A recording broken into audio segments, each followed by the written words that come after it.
Good morning, grade 5. For this assignment, I highly recommend printing it off if you have a printer.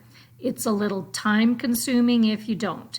So if you would like to print off this page and also this page.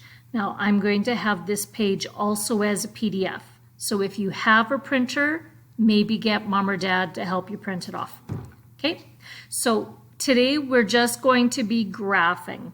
So when you see two numbers like this, an X and then a Y, that is called an ordered pair.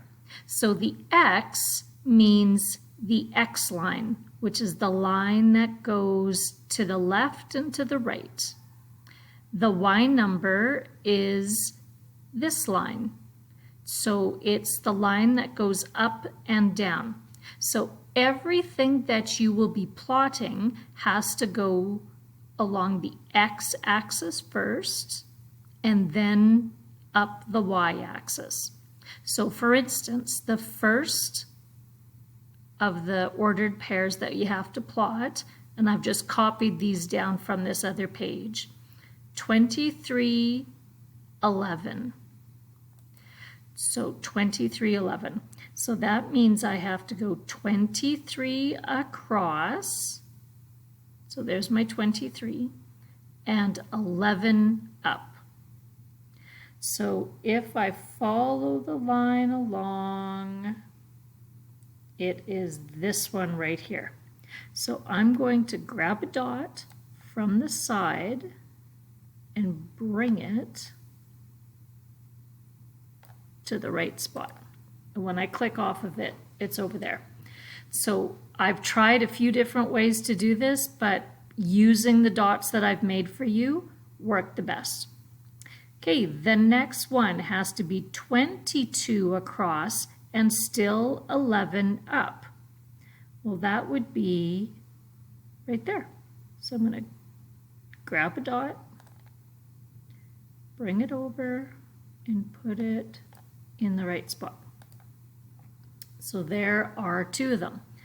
The third point, 21 across, so that's this line, and 12 up, so one higher. So I'm going to grab a dot, and I'm going to bring it there. It's a little high.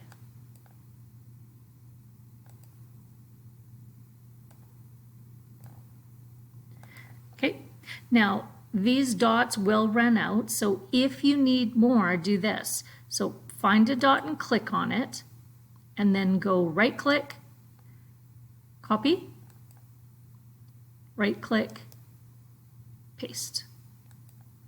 And you'll make yourself a new dot and paste, and then just keep on pasting, and you'll make yourself some more dots. So this is how you do it. So I've done the first 3 points for you. So either you're going to have to go back and forth, and you can tick these ones off as you do it.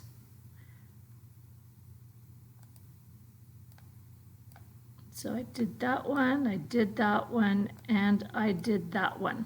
So you can tick those ones off. This is way easier if you print it off, but if you have to do it on computer, that's how I want you to do it. Okay? So good luck, and then we will see what the picture is. Have fun.